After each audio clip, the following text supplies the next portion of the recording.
امین احمد خان صاحب، بہت سے سوالات اٹھائے گئے D G I S P R کی جانب سے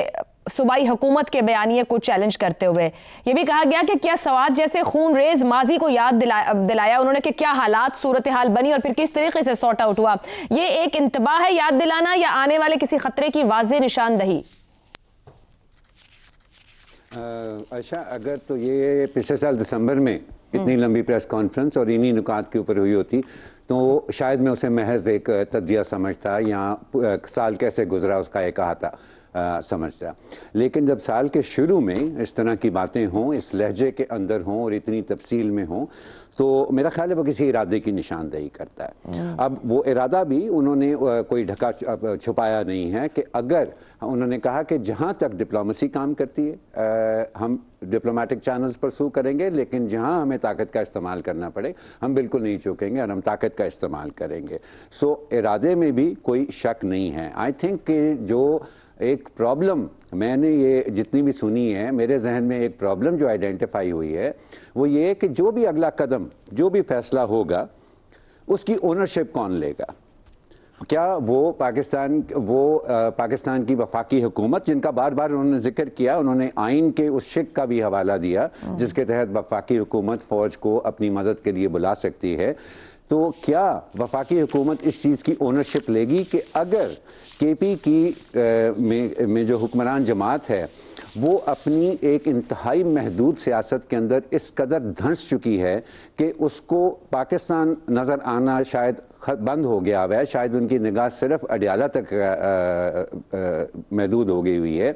اگر وہ اپنی اس روش سے نہیں ہٹتی ہے تو پھر کے پی کے معاملات کو سنبھالنے کے لیے، سدھارنے کے لیے، اور یہ کوئی معمولی چیز نہیں ہے جس کی طرف انہوں نے اشارہ کیا کہ 80% تک دہشت گردی کے واقعات جو ہیں وہ صرف کے پی میں ہو رہے ہیں، تو اس کو سنبھالنے کے لیے جو فیصلہ کرنا پڑے گا اس کی اونرشپ کیا وفاقی حکومت لے گی یا نہیں لے گی. سو آئی تھنک انہوں نے سب سے پہلے، اس سے پہلے کہ دوسری سیاسی جماعتوں کو انگیج کیا جائے یا ان سے کوئی بات کی جائے، آئی تھنک کہ وہ جو ون پیج کے اوپر ہیں سارے کے سارے، ان کے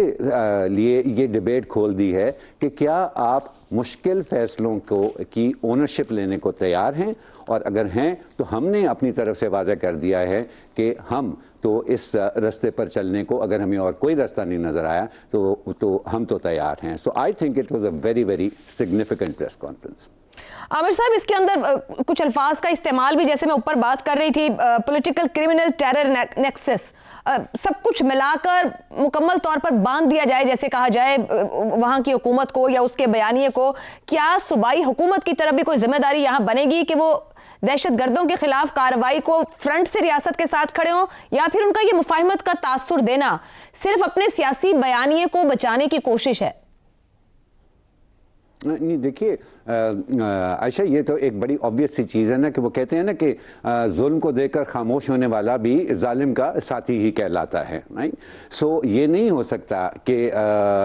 صوبائی حکومت جو ہے وہ اپنی ذمہ داری قبول نہ کرے، اور اسی لیے میں سمجھتا ہوں اسی لیے خاص طور پہ ایک کمپیریزن ڈرا کیا گیا بلوچستان اور کے پی کے بیچ میں کہ کہاں، اور وہ اس 5 سال کے عرصے کے اوپر وہ کمپیریزن انہوں نے دکھایا جہاں پہلے بلوچستان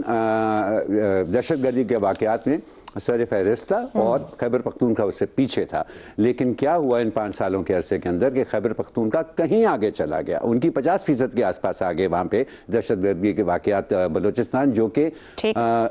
خیبر پختونخوا کی نسبت مشکل ہے، زیادہ مشکل ہے پولیس کرنا، علاقہ بھی زیادہ مشکل ہے، آبادی کیونکہ بہت کم اور بکھری ہوئی ہے، اس لیے وہاں پر ایفیکٹو آپریشنز کرنا بھی کے پی کے مقابلے میں بہت زیادہ مشکل ہے. لیکن پھر بھی یہ کمپیریزن ڈرا کیا گیا صرف یہ چیز کو واضح کرنے کے لیے کہ یہ ذمہ داری صوبائی حکومت قبول کرتی ہوئی اور اس کو نبھاتی ہوئی نظر نہیں آ رہی. درست ہو گیا جی. D G I S P R lieutenant general Ahmed Sharif Chaudhry کی پریس کانفرنس نے دہشت گردی کے خلاف جاری جنگ کے کئی اہم پہلوؤں کو ایک بار پھر بے نقاب کیا. 2025 دہشت گردی کے خلاف جنگ میں ایک تاریخی اور نتیجہ خیز سال ثابت ہوا، کیونکہ یہ جنگ کسی ایک ادارے کی نہیں بلکہ پوری قوم کی مشترکہ جدوجہد ہے. انہوں نے واضح کیا کہ گزشتہ برس انسداد دہشت گردی کی کارروائیوں میں غیر معمولی شدت دیکھنے میں آئی، تاہم اس کے باوجود ملک بھر میں 27 خودکش حملے ہوئے جو اس خطرے کی سنگینی کو ظاہر کرتے ہیں۔ D G I S P R نے انکشاف کیا کہ دہشت گردی کے 80% واقعات خیبر پختونخوا میں پیش آئے۔ انہوں نے بتایا کہ گزشتہ سال قانون نافذ کرنے والے اداروں نے 75,175 انٹیلیجنس بیسڈ آپریشنز کیے، جن میں خیبر پختونخوا میں 14,658، بلوچستان میں 58,778 اور دیگر علاقوں میں 1,739 آپریشنز شامل تھے۔ اسی عرصے میں 5,397 دہشت گردی کے واقعات رپورٹ ہوئے اور 2,597 دہشت گرد ہلاک کیے گئے، جبکہ اس جنگ میں 1,235 اہلکاروں نے جام شہادت نوش کیا۔ D G I S P R نے یاد دلایا کہ 2021 میں افغانستان میں تبدیلی آئی، دوحہ امن معاہدہ ہوا اور افغان گروہوں نے وعدے کیے کہ افغان سرزمین دہشت گردی کے لیے استعمال نہیں ہوگی اور خواتین کو حقوق دیے جائیں گے، مگر حقیقت یہ ہے کہ آج افغانستان دنیا بھر کے دہشت گردوں کی آماج گاہ بن چکا ہے۔ القاعدہ، داعش، بی ایل اے، فتنۃ الہندوستان اور ٹی ٹی پی کی موجودگی اس بات کا ثبوت ہے کہ وعدے وفا نہیں۔ پریس کانفرنس میں فتنۃ الخارج اور ہندوستان کے نیکسس کے حوالے سے بھی بھرپور مواد پیش کیا گیا۔ ایسے میں بڑا سوال یہ ہے کہ دہشت گردی کے خاتمے کے لیے جو بھرپور اقدامات کیے جا رہے ہیں، ان کے اثرات کیا 2026 میں ایک پرامن پاکستان کی صورت میں سامنے آنے جا رہے ہیں یا سامنے آئیں گے؟ اسی پر سوال رکھیں گے پینل کے لیے۔ 2025 دہشت گردی کے خلاف جنگ میں ایک تاریخی اور نتیجہ خیز سال۔ D G I S P R, کیا 2026 دہشت گردی میں کمی کا سال ثابت ہوگا؟ شہزاد چودھری صاحب، بہت بار ہم نے عہد کیا، آپریشنز ہوئے، اسٹریٹجیز بھی بہت سی بنائی گئیں، 2025 بہت خون ریز سال بھی ثابت ہوا ہے۔ آپ کے خیال میں فیصلہ کن موڑ ثابت ہوگا یا ایک بار پھر ہم سال کے آخر میں یا کچھ سال میں کھڑے ہوں گے ایک عارضی کامیابی کے ساتھ؟ میرا خیال ہے انٹینسٹی بڑھے گی،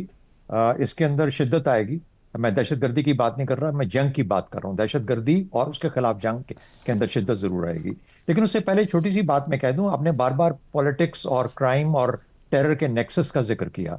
میرے خیال میں پولیٹکس اور کرائم کا جو نیکسس ہے یہ تو اسٹیبلشڈ ہے ہمارے علاقوں کے اندر۔ انڈیا میں کم از کم 30 سے 40% لوگ جو کہ الیکٹ ہو کے آتے ہیں ان کا ایک کرمنل بیک گراؤنڈ ضرور ہوتا ہے، یہ ان کی اپنی اسٹیبلش فگرز ہیں انڈیا کی۔ تو پاکستان کے تعلق ایسے ہمارے فگرز تو نہیں ہیں، لیکن تقریباً ایسے ہی حالات ہیں، تو اس لیے پولیٹکس اور کرائم کا تو ہمیشہ سے ایک تعلق رہا ہے۔ جہاں پر کرائم اور ٹیرر مل جائیں وہ سب سے خطرناک چیز ہوتی ہے، کیونکہ پھر دونوں کے جو مفادات ہیں وہ مشترکہ ہو جاتے ہیں۔ تو ہم یہ کہیں گے کہ پاکستان کی بارڈر اکانومی اور وار اکانومی مدغم ہو گئے ہیں، جو کہ پاکستان کے لیے خطرے کا باعث بن رہی ہے۔ بہرحال اس کو چھوڑتے ہیں۔ آپ نے سوال کیا کہ 2026 میں کیا ہوگا۔ 2026 میں عالمی تغیرات اور اس کا جو اظہار ہے وہ وینزویلا سے شروع ہوا۔ ٹرمپ اس کے بعد کیا کرتا ہے، وہ گرین لینڈ کو لے گا، کس طریقے سے کرے گا اور کہاں پہ کیا کرے گا، اس سے روس اور چین کے اندر ایک جوہد پیدا ہوگی۔ یہ جو روس اور چین کی جوہد ہے وہ اپنے اپنے زونز آف انفلوئنس علاقوں میں کیا شکل اختیار کرے گی، اس سے جتنے وہاں کے مسائل ہیں وہ کھل کے سامنے آئیں گے۔ مثال کے طور پہ چین اور روس دونوں، روس کا نیئر ابراڈ ہے جو سینٹرل ایشیا ہے، اور چین کا بی آر آئی کے سلسلے میں اور پھر اس کے بعد منرلز کے حساب سے افغانستان کے ساتھ ایک قسم کا تعلق بن جاتا ہے۔ اس میں پھر پاکستان کے لیے ایک یہ ریکوائرمنٹ ہوگی کہ اب آپ افغانستان کے مسئلے کو اور جس قسم کی دہشت گردی ہے اس کو کسی نہ طریقے سے قابو کریں،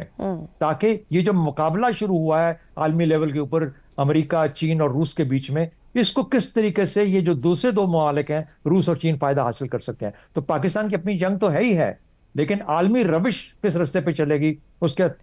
کیسے اثرات آتے ہیں، وہ زیادہ ڈٹرمن کرے گا کہ پاکستان کو کتنی تیزی کے ساتھ اور کتنی شدت کے ساتھ اپنے لیے تو کرنا ہی کرنا ہے، شاید دوسروں کے لیے بھی ہمیں کرنا پڑے